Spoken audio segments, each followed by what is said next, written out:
Hoy es día 20 de marzo del 2026. La lectura del día de hoy es de Juan capítulo 7 del 1 al 2, el versículo 10 y del 25 al 30. En aquel tiempo Jesús recorría Galilea, pues no quería andar por Judea porque los judíos trataban de matarlo. Se acercaba ya la fiesta de los judíos, llamada de los campamentos. Cuando los parientes de Jesús habían llegado a Jerusalén, ya para la fiesta, llegó también él, pero sin que la gente se diera cuenta, como de incógnito. Algunos que eran de Jerusalén se decían, ¿no es este al que quieren matar? Miren cómo habla libremente y no le dice nada. ¿Será que los jefes han convencido de que es el Mesías? Pero nosotros sabemos de dónde viene este. En cambio, cuando llegue el Mesías, nadie sabrá de dónde viene. Jesús, por su parte, mientras enseñaba en el templo, exclamó, ¿con que me conocen a mí y saben de dónde vengo? Pues bien, yo no vengo por mi cuenta, sino enviado por el que es veraz. Y a él ustedes no le conocen.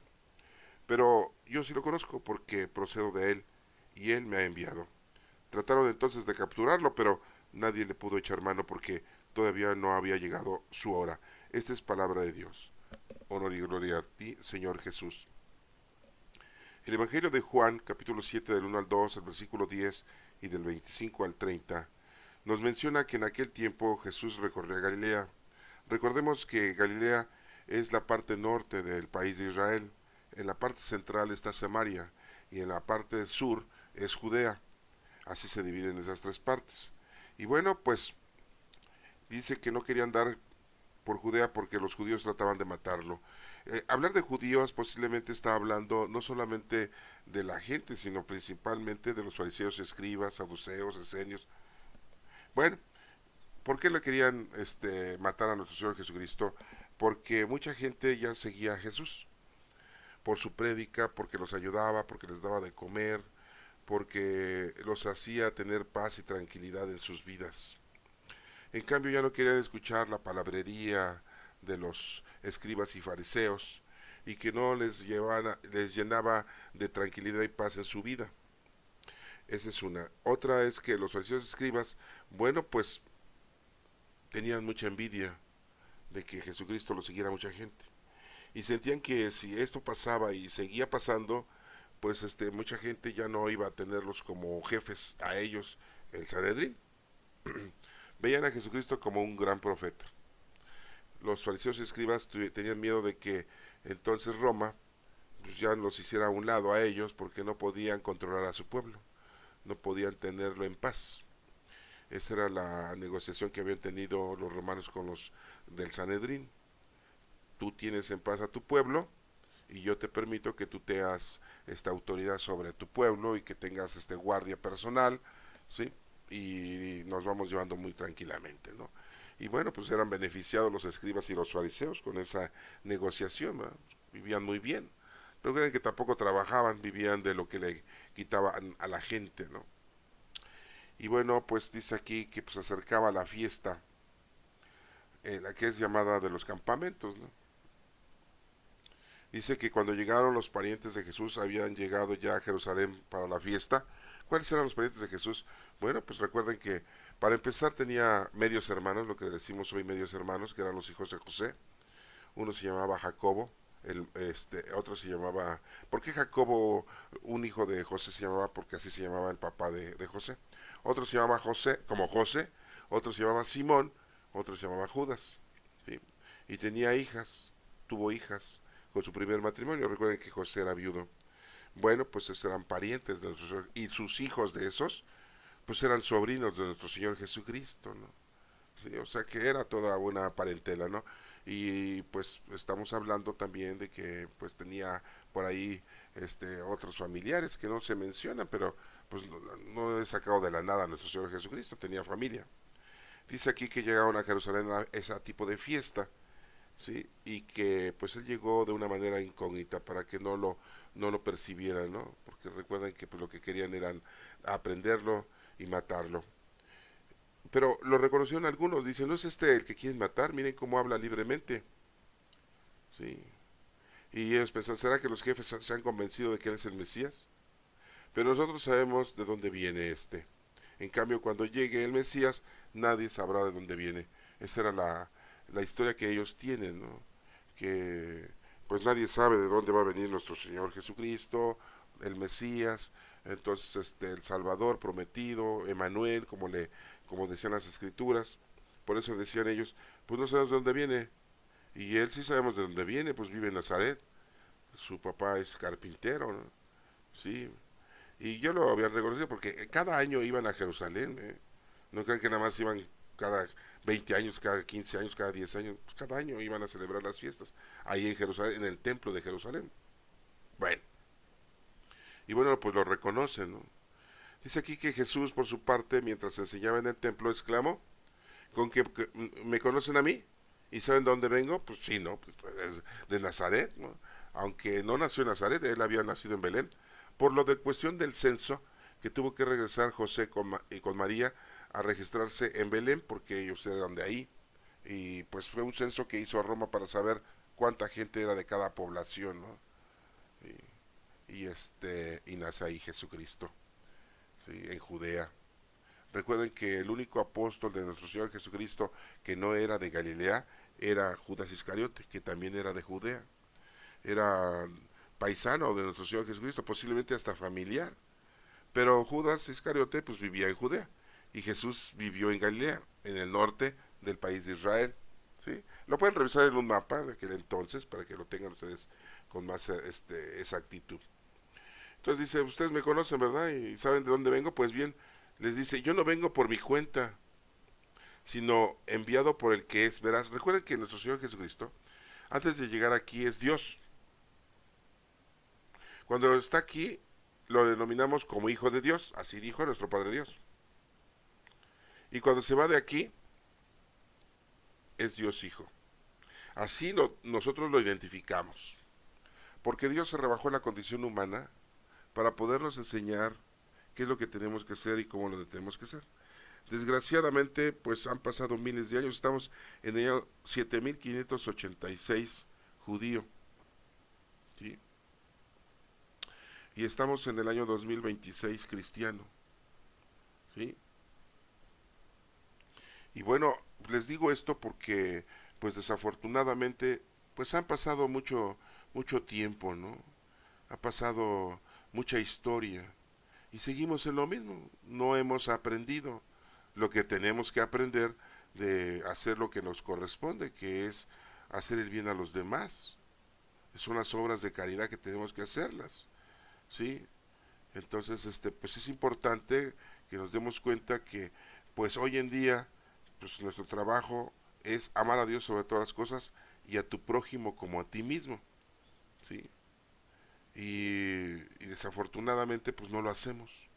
Y han pasado miles de años han pasado y seguimos con la misma equivocación.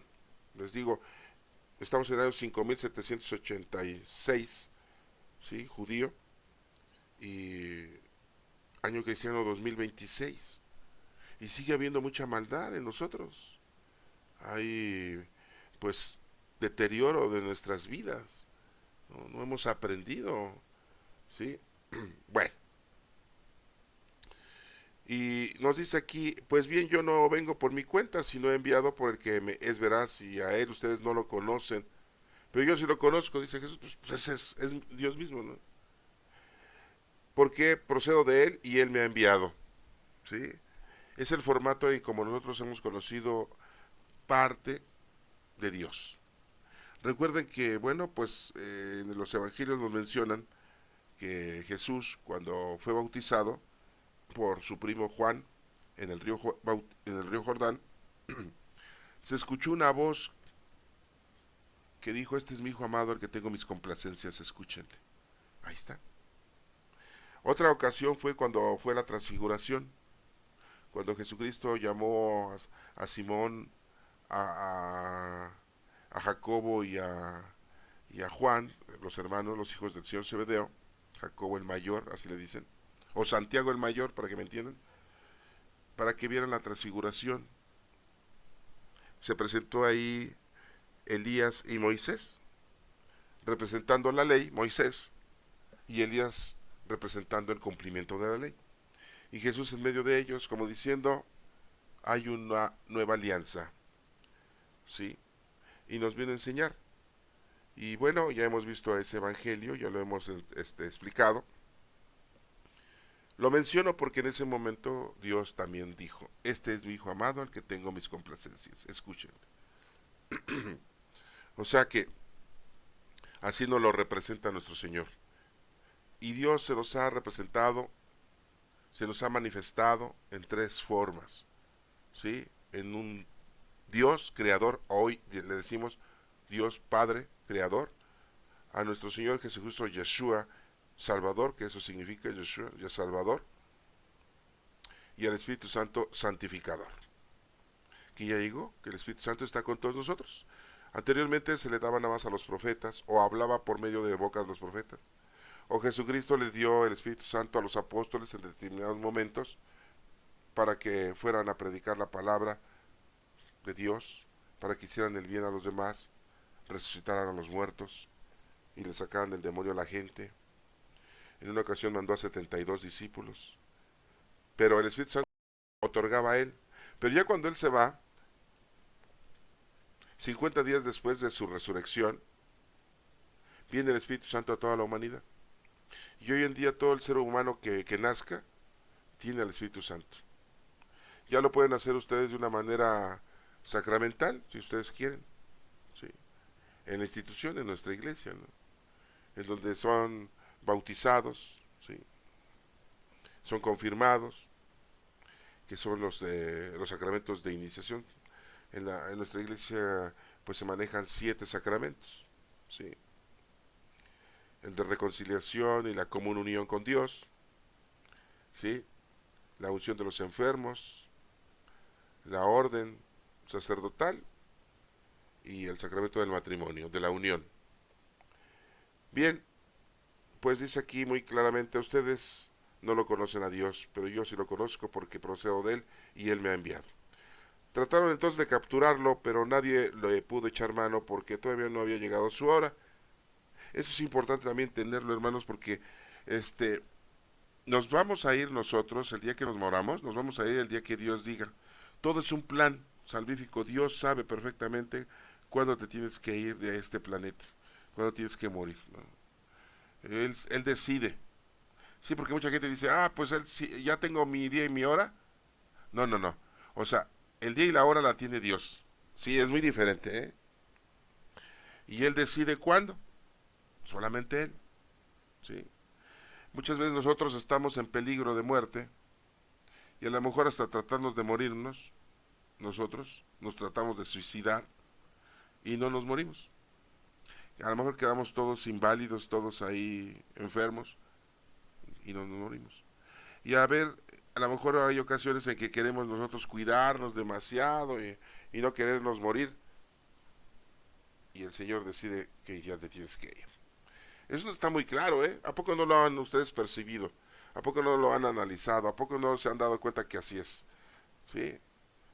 Como dice el dicho, aunque te quites, si te toca, te vas. Y aunque te pongas, si no te toca, te quedas. ¿Se dan cuenta de eso? Sí, no, yo les puedo platicar de muchas personas que yo he visto que les pasa eso, ¿no?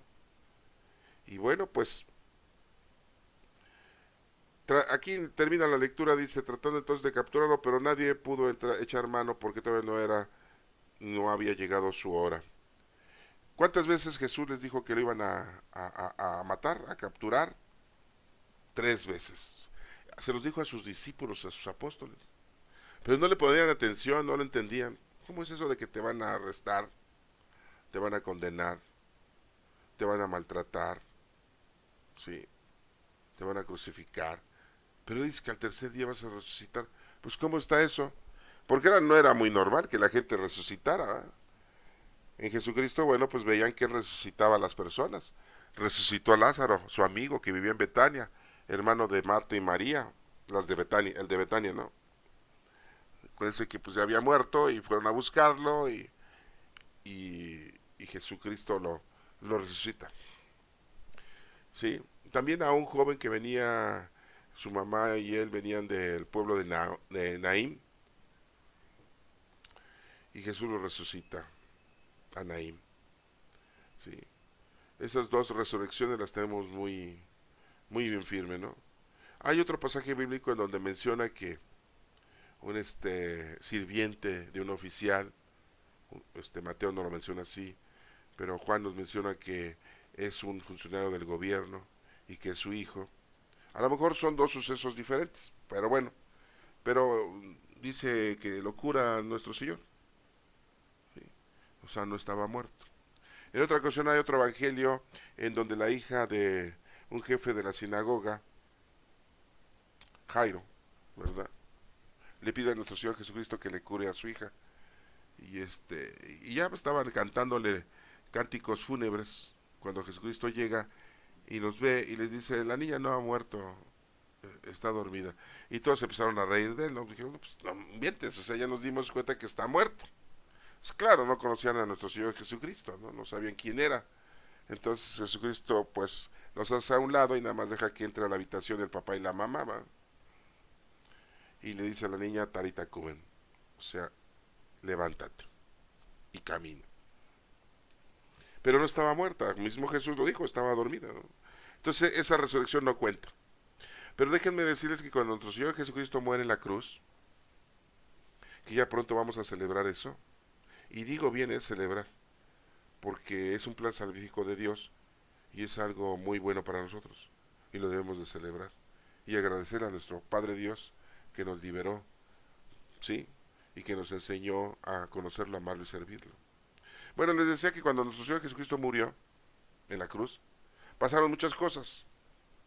Antes de que se muriera, se oscureció el cielo, aproximadamente 3 horas. No era un eclipse, porque los eclipses no duran tanto. No era una tormenta de arena, porque no duran tanto las tormentas de arena. Se oscureció, se hizo de noche. Antes de, sí, no, fue un viernes, a las 6 de la tarde, pues empieza a ser de noche, ¿no? Pues no eran las 3 de la tarde cuando muere Jesús. Bueno, otra de las cosas que pasa es de que empezó a llover muy fuerte. Otra es de que empezó a temblar. Otra es de que se empezó a partir la tierra en dos, ¿no? Unas grietas muy grandes, ¿no? Otra es de que el templo se partió a la mitad y el velo del templo se partió a la mitad, en donde estaba resguardado la escritura, ¿no? Por decirlo así. La tela que se rasgó, pues no era una tela común y corriente, ¿eh? Era una tela como aproximadamente de 5 centímetros de grosor. O sea, no crean que era un trapito, ¿no? Desde lo alto, ¿no? Estaba muy alta la tela que cubría la palabra de Dios, ¿no? Sí, las escrituras. Y como les digo, y también resucitaron muertos, solamente los justos. Resucitaron. ¿De qué habían muerto? Pues no sé, pero resucitaron. Claro, ya después se volvieron a morir. Ay, qué onda, ¿no? Morirse una vez y después volverse a morir. Pues esa gente justa resucitó y regresó a su casa. Imagínense, espanto para la gente, ¿no? Sus familiares. Oye, pues te fuimos a enterrar. Sí, hicimos el gasto. Ahora te regresas, ya está pagado todo, ¿no?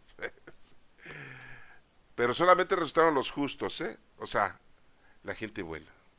Para seguir viviendo otro ratito con sus familiares. Qué buena onda, ¿no? Sí, no creen que todos. Bueno, pues todas esas cosas pasaron, ¿eh? Imagínense un terremoto, la lluvia, la oscuridad, que se rompe el manto del templo, ¿sí? Resucitan los muertos, ¿no? Bueno, hermanos, espero que esto les sirva. Ya estamos prontos a vivir la Semana Mayor, que así le decimos nosotros, la Semana Santa, que así le decimos nosotros, ¿sí? Y espero que pues vayan aprendiendo ustedes poquito a poquito lo que nos está enseñando día con día los evangelios, las lecturas de Dios. Que Dios los bendiga.